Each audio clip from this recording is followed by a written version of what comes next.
Belfast, 1909. It is a city defined by the unrelenting rhythm of industry, where the sun struggles to break through a sky perpetually stained by the heavy smoke of 1,000 chimneys. The Harland and Wolff shipyards pulsate like a living organism.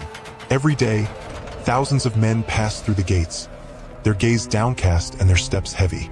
They wear worn overalls, their hands already stained with soot before they've even touched the tools. They're there to build something the world has never seen. The Titanic, a name that, at that moment, means nothing. It's just an idea, project drawn on paper, a vision made of numbers, measurements, calculations. But in those pencil lines lies an unprecedented ambition. The idea of dominating the ocean, of building the largest, safest, most powerful ship that man has ever dared to imagine.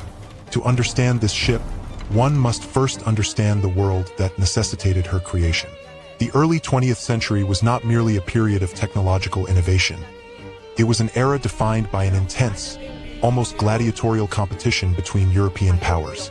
This rivalry was most visibly manifested in the naval arms race between Great Britain and the German Empire, but it extended with equal ferocity into the commercial shipping lanes of the North Atlantic. The ocean was the primary artery of globalization, connecting the manufacturing prowess of Europe with the exploding markets and immigrant populations of North America. In this high-stakes environment, two British shipping giants dominated: the Cunard Line and the White Star Line. In 1907, Cunard had launched the Lusitania and Mauretania. These vessels were marvels of speed, driven by revolutionary steam turbine technology that allowed them to capture the Blue Riband, the accolade for the fastest Atlantic crossing. White Star, under the ownership of J.P. Morgan's International Mercantile Marine Trust, faced a critical strategic decision. They could attempt to match Cunard's speed, a costly and vibration-prone endeavor, or they could pivot entirely. Under the direction of J. Bruce Ismay, White Star chose the latter. They would build not for speed, but for overwhelming scale and unprecedented luxury. They would create a class of ships so stable, so opulent, and so massive that the crossing itself would become the destination. The physical manifestation of this strategy fell to Harland and Wolff, the Belfast shipyard that acted as the exclusive builder for White Star. Belfast in 1909 was a city forged in soot and steel. It was the industrial engine of Northern Ireland, a place where the sky was perpetually stained a heavy gray by the smoke of thousands of chimneys. The shipyard was more than a place of employment. It was the beating heart of the city, a living organism that dictated the rhythm of life for thousands of families. The relationship between Harland and Wolff and White Star was unique in the industry. It operated on a cost-plus basis, meaning the shipyard was authorized to spend whatever was necessary to build the finest vessels possible, plus a fixed percentage for profit. This arrangement allowed for a level of craftsmanship and material quality that was largely absent in cost-constrained competitors.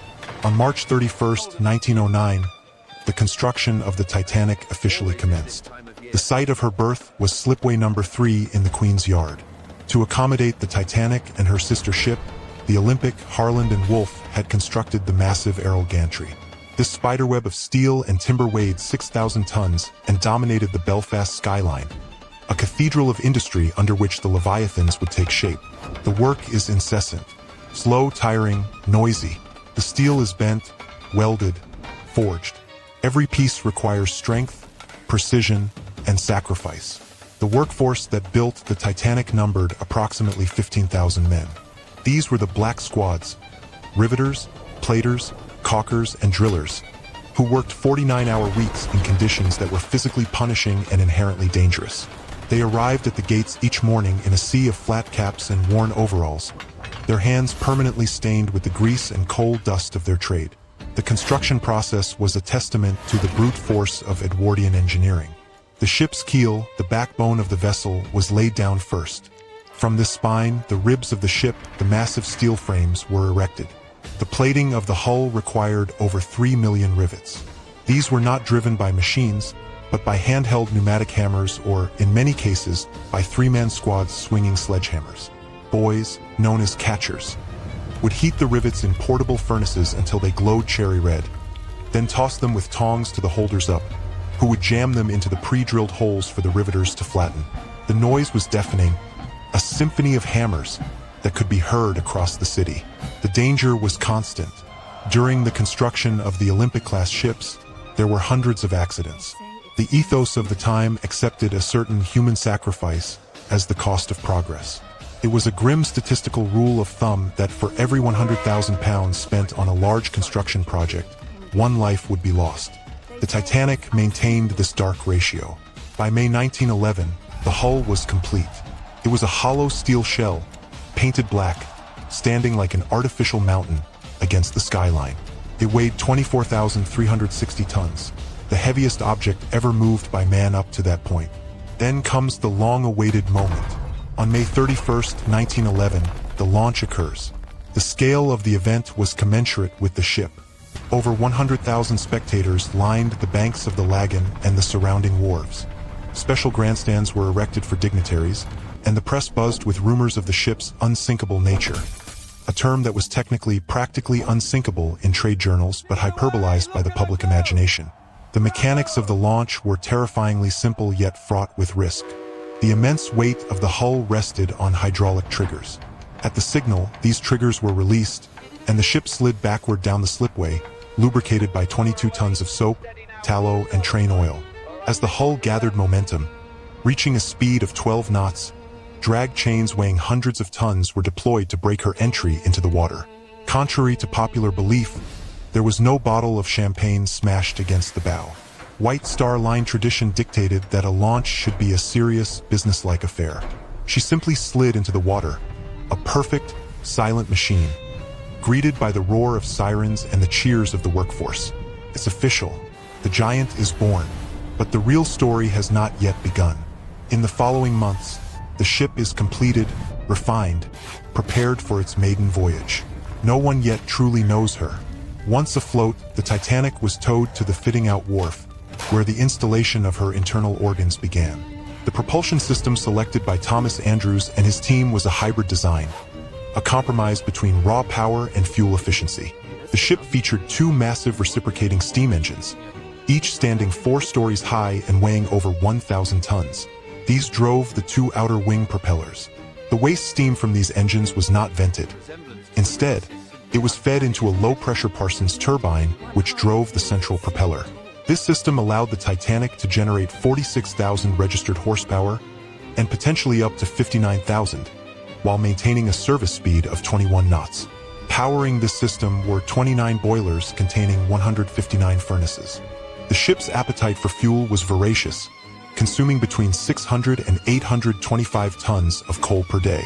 This coal had to be hand-shoveled by an army of 176 firemen and trimmers, working deep in the bowels of the ship in temperatures that often exceeded 100 degrees Fahrenheit. While the firemen toiled in the dark, the spaces above were being transformed into a floating palace. The interiors of the Titanic were designed to disguise the fact that one was at sea.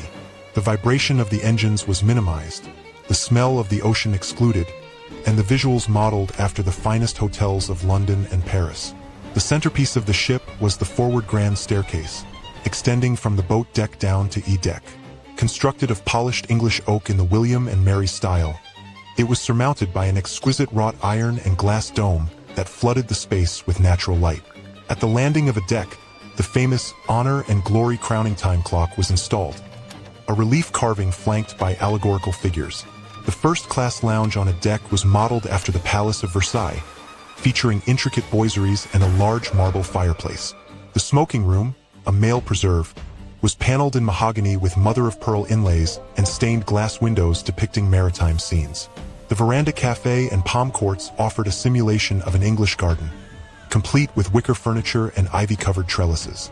First-class staterooms ranged from standard cabins to the opulent parlor suites on B-deck, which included private promenades. These suites cost up to £870, equivalent to over $100,000 today, and were decorated in various period styles, including Louis XVI, Empire, and Georgian. The ship boasted facilities never before seen on the North Atlantic. A gymnasium located on the boat deck was equipped with electric camels, rowing machines, and mechanical horses. On F-deck, there was a swimming pool, a heated saltwater pool that was a novelty for the era. Nearby were the Turkish baths, a lavish suite of rooms decorated in Arabian style with blue-green tiles, teak furnishings, and a cooling room that featured a Cairo curtain. Even a squash court was situated on G deck, allowing passengers to play racket sports deep below the waterline. But White Star's strategy relied heavily on the immigrant trade. To secure this market, the Titanic offered third-class accommodations that were radically superior to the coffin ships of the 19th century. Instead of large, open dormitories, third-class passengers were housed in private cabins for 2, 4, or 6 people. They had access to a general room with a piano, a smoking room, and a dining saloon that could seat 470 people. Second class was equally impressive, often described as equivalent to first class on other lines. It featured a library, a dedicated smoking room, and a dining saloon with swivel chairs fixed to the floor, a safety feature for rough seas. And that destiny arrives, finally, with the spring of the following year. April 10, 1912. Southampton. The Titanic's maiden voyage began in the shadow of a national coal strike. This labor dispute had paralyzed shipping across Britain.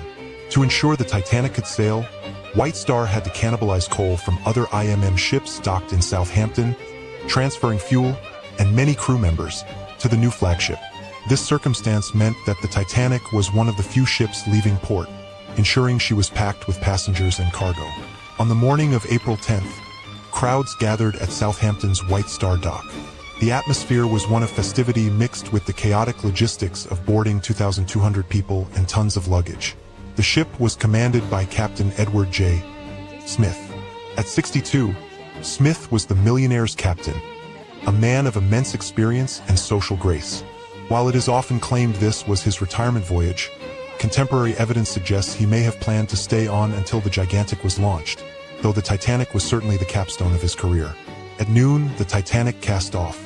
As she moved down the River Test, the immense displacement of water generated by her hull created a powerful hydraulic suction. The moored liner SS New York was pulled violently from her berth, snapping her 6 mooring cables with cracks like cannon fire. The stern of the New York swung within 4 feet of the Titanic's hull. Quick action by Captain Smith, who ordered the engines reversed, and the tugboat Vulcan, which threw a line to the New York, averted a collision. The near-miss delayed departure by an hour and left a lingering sense of unease among the crew. The Titanic proceeded to Cherbourg, France, arriving in the early evening. Because the port lacked deep water facilities for a vessel of her size, she anchored behind the breakwater. The tender's nomadic and traffic ferried passengers out to the ship. Here, the wealthiest passengers boarded, including John Jacob Astor IV and his pregnant wife Madeline, Sir Cosmo and Lady Duff Gordon, and the unsinkable Molly Brown. From Cherbourg, the ship steamed to Queenstown, Ireland, arriving on the morning of April 11th. This was the final stop before the open Atlantic. Anchored near Roche's Point, tenders brought out the mail and 123 Irish immigrants, mostly young men and women seeking a new life in America. It was a poignant moment. For many, the view of the Irish coast receding into the mist would be their last glimpse of land. At 1:30 p.m. on April 11th, the Titanic raised her anchors and turned her bow west. She carried approximately 1,316 passengers and 908 crew, for a total of 2,224 souls. For the next 3 days, the Titanic justified her reputation. The sea was calm, the weather clear. This was legal under the Board of Trade Regulations of 1894, which based lifeboat requirements on tonnage rather than passenger capacity, a regulation that had not kept pace with the rapid growth of ship sizes. The evacuation was marked by confusion and a lack of urgency. Many passengers refused to believe the unsinkable ship was in danger. The warmth and light of the Titanic seemed far safer than the dark, freezing ocean. A critical divergence in command occurred on the boat deck. On the port side, Second Officer Lightoller interpreted the order "Women and Children First" as "Women and Children Only." He lowered boats with empty seats rather than let men board. On the starboard side, First Officer Murdoch interpreted it as "Women and Children First," allowing men to fill empty spaces after the women had boarded. This decision saved lives on the starboard side but condemned many on the port.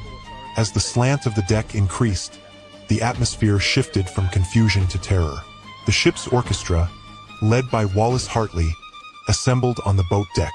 Contrary to the romanticized image of them playing "Nearer, My God," to the "Immediately," they played upbeat ragtime tunes like Alexander's Ragtime Band for much of the night to calm the crowd. It was likely only at the very end that they switched to hymns. All 8 musicians continued to play until the end. None survived. To signal for help, 4th Officer Boxhall fired distress rockets. These were white starburst signals that exploded high in the air. The Californian, between 10 and 19 miles away, saw these rockets but failed to respond, its officers unsure if they were distress signals or company signals. The ship's steam whistles were also sounded, venting excess steam with a deafening roar that made conversation on the boat deck nearly impossible. This banshee wail added a layer of auditory chaos to the scene. By 2 a.m., the water had reached the promenade deck. The stern rose high into the air, revealing the massive propellers. The lights, kept burning by the heroic efforts of the engineering crew deep in the ship, flickered red and then extinguished at 2:18 a.m., plunging the scene into darkness. The structural stress on the midsection became unbearable. With the bow full of water and the stern hanging in the air, the keel could not support the weight. With the sound described by survivors as a thunderous roar or explosions, the Titanic split in two between the 3rd and 4th funnels. The bow section detached and plummeted to the bottom. The stern, momentarily righting itself, bobbed like a cork before filling with water and spiraling down. At 2:20 a.m., the stern disappeared beneath the surface. Approximately 1,500 people were left struggling in the water. The temperature was 28 degrees Fahrenheit. At this temperature, cold shock and hypothermia set in within minutes. The screams of the dying were described by survivor Jack Thayer as a long, continuous, wailing chant. Within 20 minutes, the voices faded, leaving a haunting silence over the Atlantic. Only 2 of the 18 launched lifeboats returned to the scene to pick up survivors. They pulled a handful of people from the water. These inquiries led to the establishment of the International Convention for the Safety of Life at Sea in 1914, mandating sufficient lifeboats for all passengers, 24-hour radio watches, and regular boat drills. For decades, the Titanic was lost. In 1985, an expedition led by Robert Ballard discovered the wreck at a depth of 12,500 feet. The ship lies in 2 main pieces about 2,000 feet apart. The bow is surprisingly intact, still recognizable, while the stern is a devastated ruin, having imploded due to trapped air during the descent. Today, the wreck is being slowly consumed by Halomonas titanici, a species of rust-eating bacteria named after the ship. Estimates suggest the wreck may dissolve entirely within the next few decades, leaving only a rust stain on the ocean floor. The Titanic remains a subject of endless fascination not merely because of the tragedy, but because it serves as a perfect, frozen cross-section of the Edwardian world. It captures its class structure, its technological hubris, and its ultimate, fragile humanity. From the symphony of hammers in Belfast to the silence of the North Atlantic, her story is a shadow of steel that continues to loom over history.